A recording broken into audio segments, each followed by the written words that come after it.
very good day and a warm welcome to the African Agenda News Edition. I am Andile Nayika, and now let's take a look at what we have in store for you as we mark the 7th edition. Wildlife is on the topic as the South African ConCourt rules in favor of rhino horn trade, and the Kathrada Foundation shines the light following disruptions at the late Dr. Ahmed Kathrada's memorial service. And finally, we take a look at the Young African Leaders Initiative as it is soon to break free from American funding. Now, lead story, the sale of rhino horns is now illegal in South Africa. This is after the Constitutional Court ruled in favor of the legalization of rhino horn trade in the country last week. The court's ruling defied an appeal by the Department of Environmental Affairs to maintain the prohibition of local rhino horn trade. The ruling means those who are interested in buying and selling rhino horns can now apply for permits. DA spokesperson Albi Modise says environmental management inspectors from his department and from provincial conservation departments are monitoring compliance with the conditions of permits. He further says the DEA has developed an electronic database which will record details of all rhino horns in private and government-owned stockpiles as well as newly acquired horns. As part of its advanced security and tracking methods, the DEA plans to tag every rhino horn in the country with a microchip, have it DNA tested, measured, weighed and marked and captured on the national database. South Africa owns the largest number of rhinos in the world, and wildlife conservation groups around Africa, more especially around Southern Africa, have for many years opposed the legalization of local rhino trade. The Endangered Wildlife Trust is aimed at conserving threatened wildlife species and ecosystems in parts of Southern Africa, and Senior Trade Officer at EWT, Kelly Monowick, shares her views on the ConCourt ruling and the work they are doing. It's a very complex and difficult subject to discuss because we're very concerned about our ability to effectively manage the trade. We're concerned about the impact on populations of rhinos, about, will legalizing trade be good for rhinos or bad for rhinos? And we don't really have any data in that regard. So we gave a very, very extensive and technical comments through to government on that proposal. Some of the things we do is we supply trained dogs into various strategic areas, both dogs that do tracking with poachers and dogs that can detect rhino horn, ivory, abalone and the like. And the idea is that these dogs do two things. First of all, they can be used in counter-poaching operations by the various organizations that we supply the dogs to. These are both government and private individuals. We also use detection dogs that can detect things like ivory and rhino horn and abalone. And these dogs are placed in areas where they can be used to try and find these products that have been attempted to be smuggled. So like in the cargo sections of airports, at roadblocks and that type of thing. And so in that area we're trying to seal off our ports of exit as possible transit routes for these smuggled products. We also do lots of training work around these issues. So we work with officials at airports, in SATs, in the Department of Environmental Affairs, in DAFT, to try and help them increase their capacity and knowledge to deal with these issues, because they're really, really big issues that we're trying to deal with.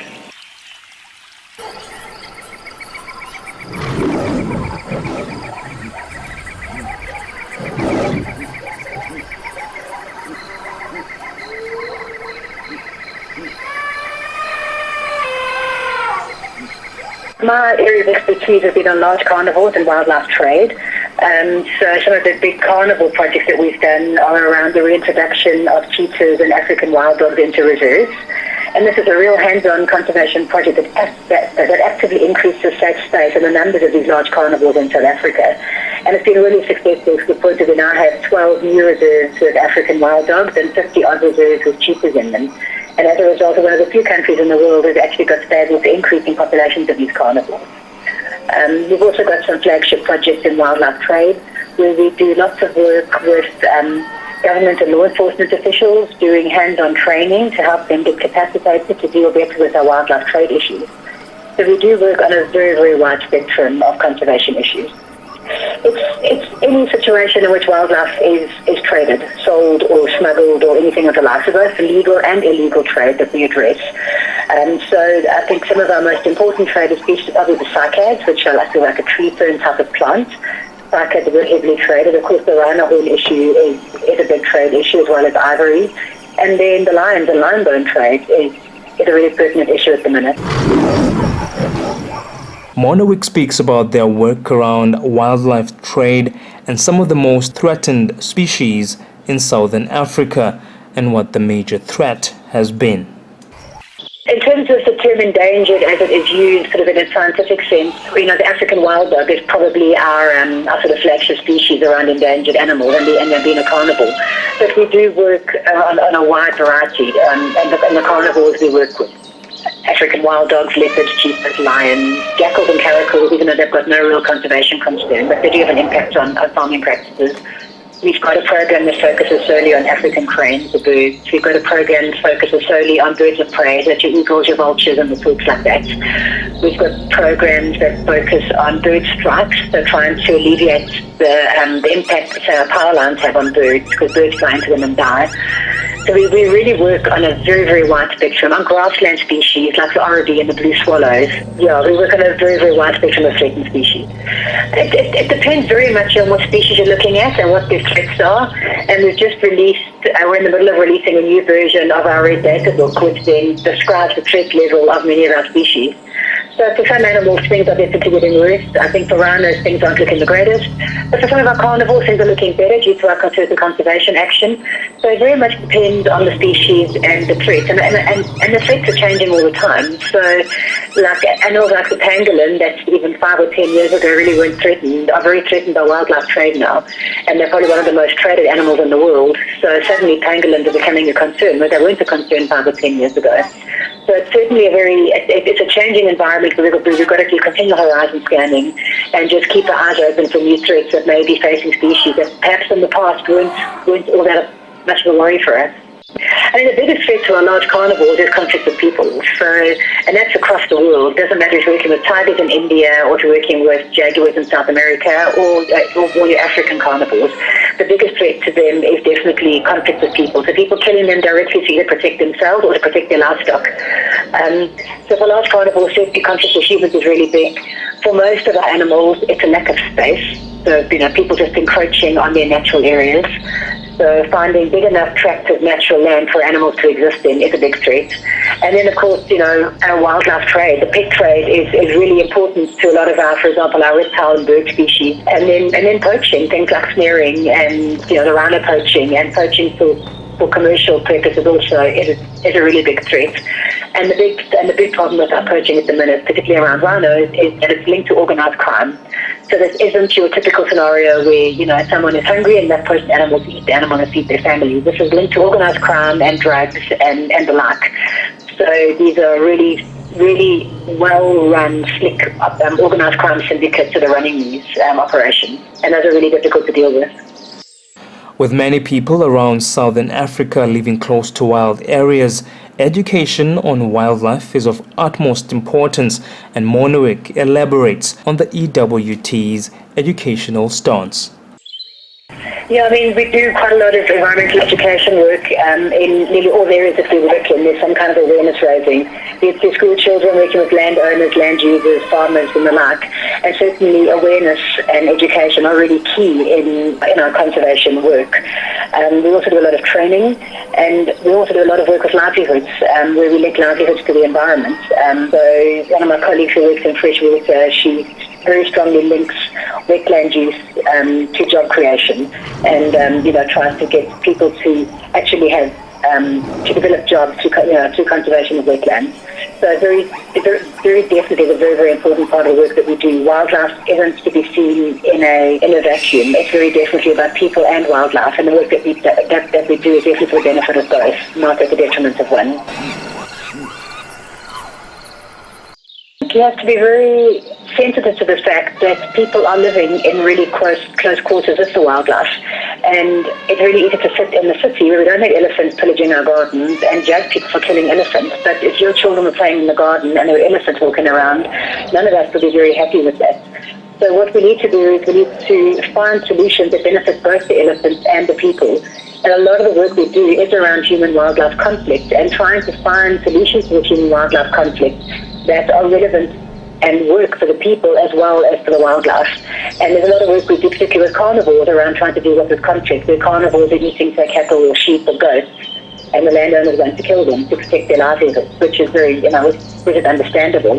But there are many, many things you can do to prevent the carnivores from eating the livestock, which then ends up in a situation where the farmer's making more money from his farming practice because he's not losing to predation, and also the carnivores are winning because they're not being killed. So it's definitely about finding win-win solutions in these human-wildlife conflict situations. Well, we do a lot of education work in most of our core areas. So an example would be we partner with eco schools in the Hammanskraal area, and we've got a couple of schools we work with there.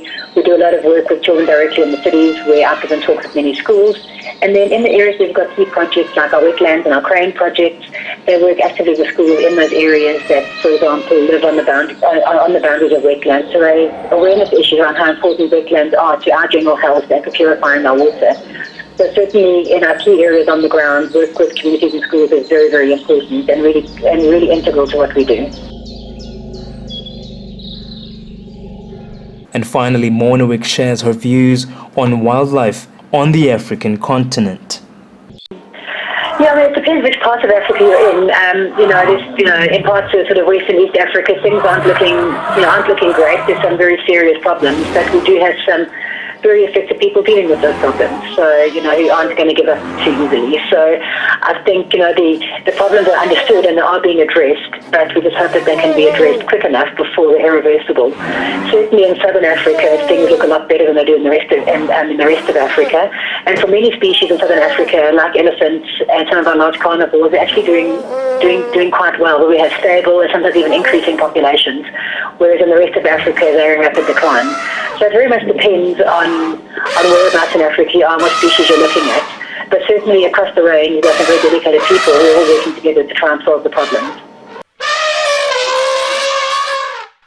And of course, that was Kelly Monowik, who's a senior trade officer at the Endangered Wildlife Trust. And in other news, South Africans, family, friends and fellow comrades of the late political stalwart, Dr. Ahmed Kathrada, around the African continent and across the shores are still mourning his death, with memorial services held in several parts of the country over the past weekend. At a service held in Durban, the African National Congress members disrupted the proceedings after former Finance Minister Pravin Gordhan and Treasurer General Zweli Mkhize took to the podium. The disruptions were deemed insensitive by the Kathrada family and the Ahmed Kathrada Foundation. However, the foundation still mourns Uncle Kathy's death but continues to uphold his legacy and values. Now, speaking on behalf of the foundation is Director Nishan Bolton. This was a huge shock for the foundation. Mr. Kathrada is the founder of this foundation. It's around his life that we have drawn the key elements for the work of the foundation. His passing has been very hard for many of the staff members here who have worked with him on a day-to-day basis for much of the last 8 years that the foundation has been in existence for. And I think there's still a huge grieving process underway, both within the foundation and within his broader family. Uncle Kathy had a public program of over 200 engagements a year in the last 5-6 years, much of that with young people in schools and universities and all over the country. Material around his life to entrench a lot of what he was talking about is something we are only starting to develop now. So in the weeks and months going forward, the foundation will be using the documents made by Anand Singh, A Man for All Seasons, coupling that with workbooks that can be used in schools, which will be aligned to the school curriculum. And that's something that we will take across the length and breadth of South Africa. Secondly, we are going to be organizing a series of reflections on his life, and these will most likely take place in August, which is his birth month. And this will be across the country, probably 2 of those kinds of sessions in every province. And I'm almost sure that the annual lectures of the foundation will also start reflections on his life. We are also going going through all of our archival material and looking at what from that material now needs to be put into the public domain, so that the amount of material that has been put out is further enriched, and that the totality of his life, I think, would be available for anybody who would want to study it. As South Africa experiences huge divisions in its top executive structures, citizens have been expressing their votes of no confidence at President Jacob Zuma, and Bolton explains how the late Kathrada would have reacted to the current situation. Well, first and foremost, he would be honest about his views and opinions, although very circumspect about when to pronounce on them. When he felt that there was a major violation of the principles that he stood for, he would then make that public. So even in this context, his voice would not be silenced. He spoke out around many issues in the last 2 years. He supported Fees Must Fall, but didn't support the message. He supported the plight of Palestinian political prisoners. He was very concerned about the issues of the SABC and met privately with the SABC 8. He met with Reverend Marariwa from Zimbabwe privately as well to express his support for him. And in that way, he has been offering his support to many other causes, some very privately, but very publicly when the occasion required it. So in the current context, his voice would not be quiet about what he thought was going wrong in South Africa. I think there is a couple of things that would be relevant from his life, irrespective of which generation would be dealing with it. One would be that activism for social justice is a lifelong commitment. It depends around which issues you want to apply that activism. The tactics will change thereafter.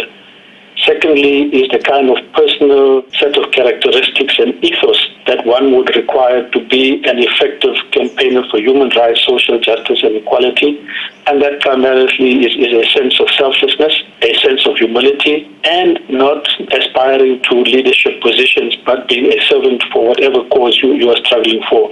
And thirdly would be the ability to transcend issues of race, class, gender, religious affiliation in order to build the biggest block of people committed to a particular cause. And those three things we think would be of benefit for young people who are dealing with any social justice issue today to begin to understand. And they might find those of relevance as they determine their own set of tactics and strategies for the issues that they are taking up. And now we recap back to a rather casual conversation between the late Kathrada and the late Nelson Mandela in 2008.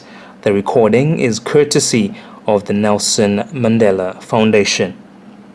We're coming down in a lift, and a young lady of about 9 or 10 came in, and you said, how are you? How is my sister? And this young lady says, you would be very proud if you had a sister like me. Yeah.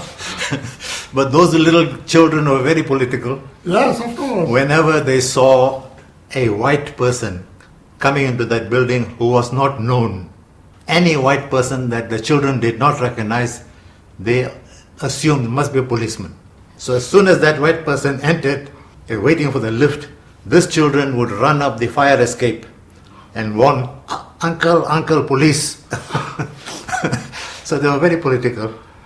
In 1960, after O.R. Tambo was sent abroad, you started practicing from the flat. Yes. Every day after treason trial and during adjournments, you used to have your law practice from there. Now you remember, one day there came a chap who was blind in one eye. But you objected to that very forcefully. And we had to look for another office because I don't know why you hated this chap so much. No, he was very rude. Very, very rude. He just dismissed me and very rude to me. So I must have reacted angrily also if he was reacting, because there were so many of your clients that were coming there. Yes, quite. Who is now using Culvert House? The flat is still in my name. I see. But you remember Amin Kaji? Yes. who took you to Botswana when we smuggled you out Yes, quite. when you went. I remember him very well. When I was under house arrest and I couldn't get visitors, Amin was working somewhere else. So I called him back. I said, please come here because I'm not allowed to have visitors. You must take responsibility for my visitors. So he took responsibility. And when I went underground, I left the flag to him. I see. So we are still going into some sort of recognition. I'm told that some representation has been made to Palo to declare it a heritage site. I see. That was good. Yeah. Well, those were interesting times. Yes. I hope the records will be accurate because it shows what other groups did for all of us. Yes. And your close relationship with Ismail Mir and J.N. Singh did help politically as well. Yes, those days to have something with members of other race groups was very dangerous. Yes. But we did. Because you people being law students, Yes. a lot of discussions, and at that time the Youth League was still not in favor of cooperation. And you may still remember a meeting, informal discussion rather, Ismail, J.N., yourself, Oliver, and Walter.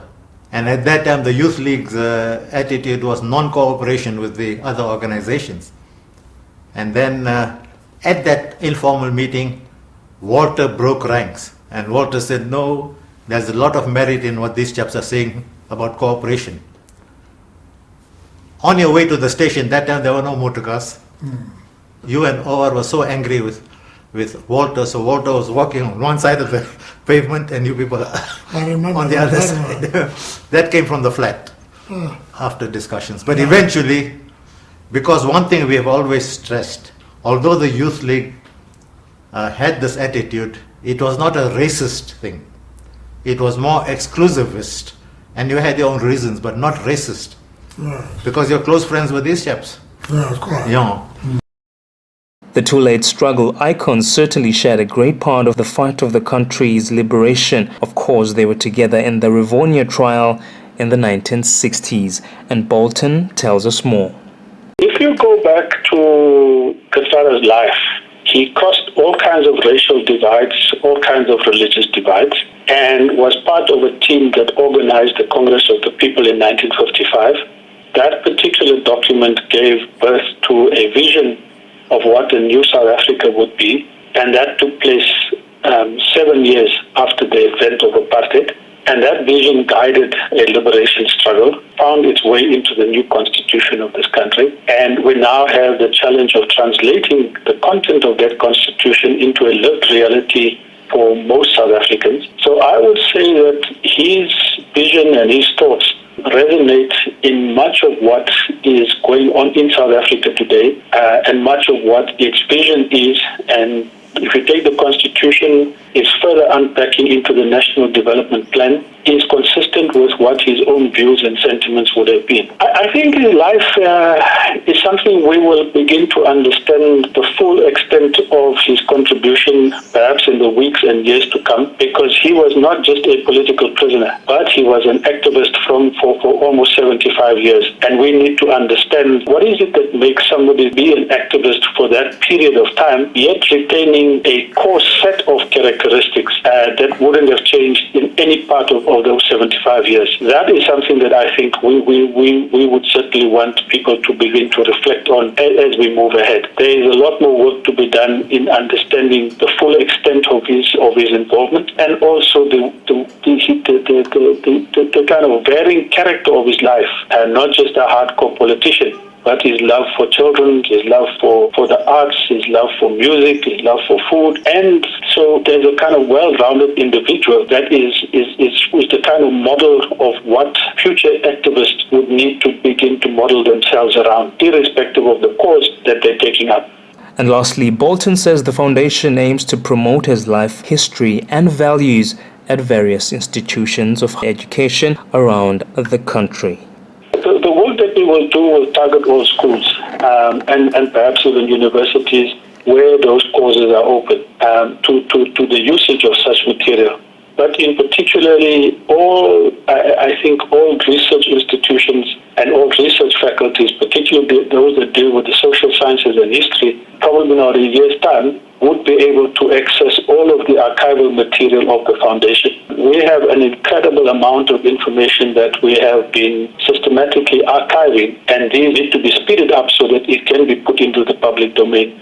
Obviously, thereafter, it's incumbent on academic institutions and others to begin to mine all of that information and take what is relevant for the work that they would be doing around his life.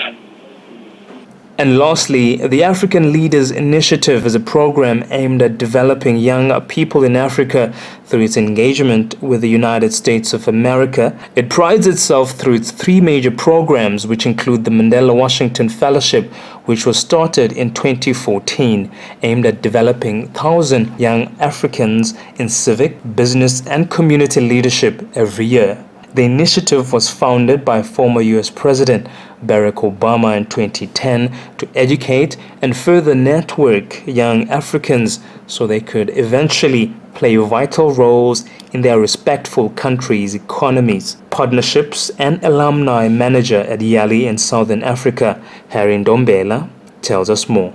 You know, after Obama took over as the U.S. president, there was recognition on his part that, you know, something has to be done to help with the development of Africa. And, you know, looking at the stats, I think it was obvious that there's a huge youth bias in Africa. I think about 60% of the population is below the age of 35. So then came the question is, how do we capitalize on that? How do we make sure, you know, that those young people are able to effect change themselves? So, you know, that's how we came about, because what we basically do is we provide leadership training for young Africans, I think from the ages of 18 up until 35. So basically to capacitate them to actually effect change themselves. So meaning that change is not going to come about through the Americans. It will have to come by through Africans themselves. So this initiative actually provides a platform for them to be capacitated in order for them to effect the changes themselves. Ndombela explains the three programs that make up the initiative. YALI is actually in three legs, right?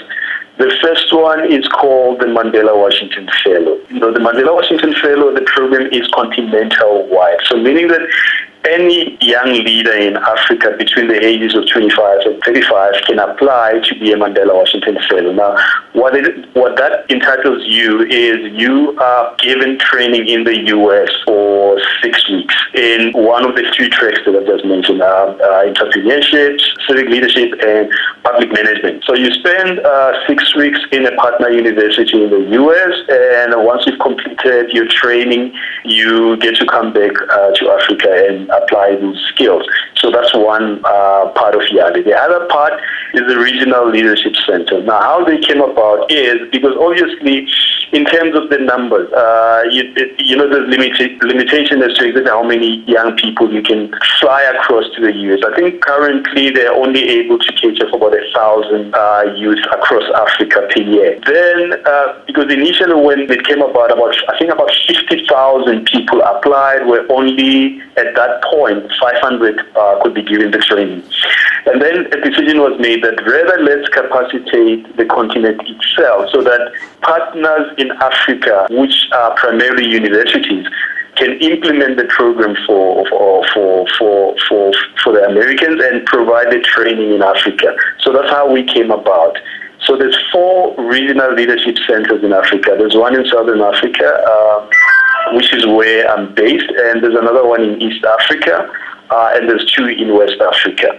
So to basically cater for the youth in Sub-Saharan Africa. And I think the third leg of YALI is the network, which is open to all youth across the continent. It's a virtual platform where they can become members and be able to take advantage of short learning courses that are provided, and also it gives them network opportunities with other youth across the continent.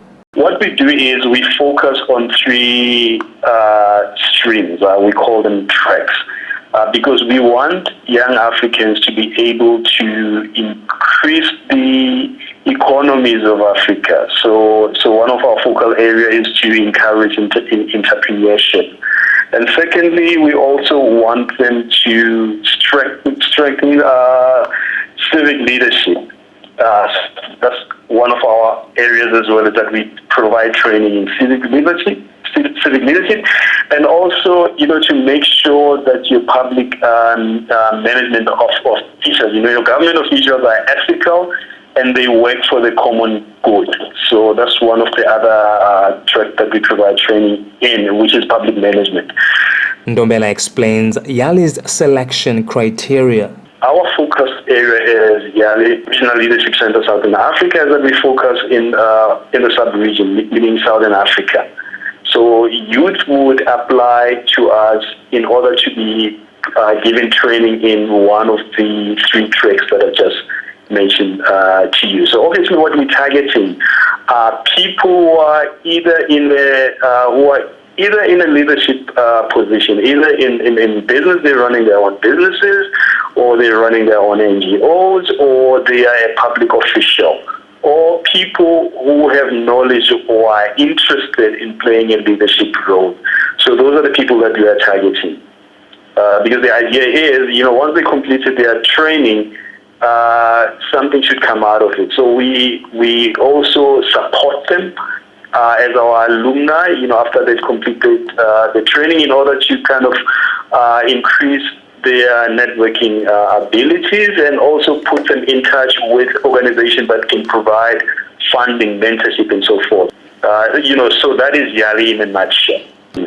So obviously what we're targeting are people who are either in a leadership position, either in business, they're running their own businesses, or they're running their own NGOs, or they are a public official, or people who have knowledge or are interested in playing a leadership role.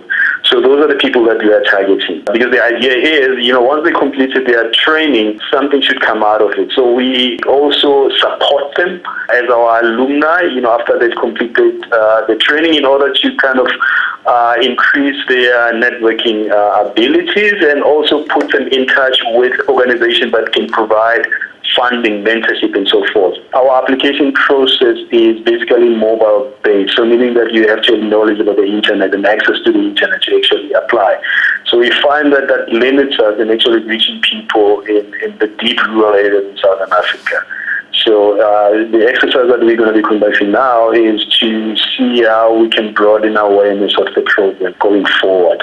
Since its inception, the program has attracted a great deal of aspiring young Africans. Yeah, the interest is across the board.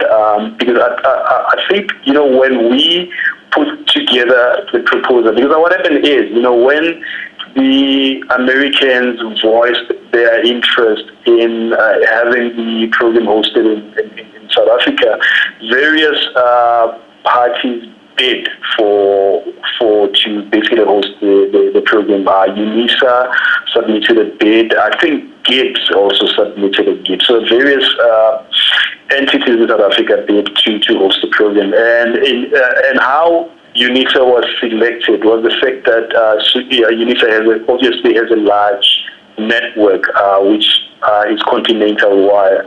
And in terms of the bid document that we submitted, we also basically gave an indication as to the numbers that we would get from the different countries in the SADC region. Because we service about 14 countries, and that's all the countries in SADC except Tanzania and the DRC, and all the island countries, including the Seychelles and Comoros. So in the concept document, there was already an indication as to what the numbers are that we sought from the different countries, and what is the total number of youth that we want to have trained by the end of 2019. So basically, in terms of the numbers that we did our planning on, the response from the various countries has been over and above it. So meaning that the program has really been popular. Even though Ndombela says the recent change in the US presidency will have no effect on YALI, the initiative will have to rely on its own funding as from 2019, and Ndombela tells us more. YALI per se is supported by the American people. So there is a commitment from them to support us up until 2019. So we are assured funding up until that point. What also was put in play, when this thing was initiated, was that for the period beyond 2019, we have to work on being self-sustaining, meaning that we have to try to get other partners on board to support the initiative going forward. The idea is we as Africans have to take ownership of the program. Because obviously the idea came from the Americans, but going forward, seeing how well it works for us as Africans, we basically have to take ownership. We need to make sure that it's sustainable for the period beyond 2019. We're currently working on getting partners on board. We currently have Microsoft, we have Dow Chemicals, and we are in conversation with various other private partners as well, in order for them to assist us in basically accomplishing that. So yeah, there is an ongoing process to ensure that happens after 2019. That was Harry Ndombela, who's the Partnerships and Alumni Manager at the Southern African Office of the Young African Leaders Initiative at the University of South Africa. And to remind you of what was on the agenda, we spoke of wildlife as the South African ConCourt rules in favor of rhino horn trade, and the Kathrada Foundation shines the light following disruptions at the late Dr. Ahmed Kathrada's memorial service over the weekend. And finally, we took a look at the Young African Leaders Initiative as it is soon to break free from American funding. And well, that brings us to the end of the 7th edition of the African Agenda News. Please follow us on Facebook under the page African Agenda Agents, and check out our podcasts on YouTube and on SoundCloud under African Agenda News Edition. And for myself, Andile Nayika, keep your African values, and until the next edition, take care.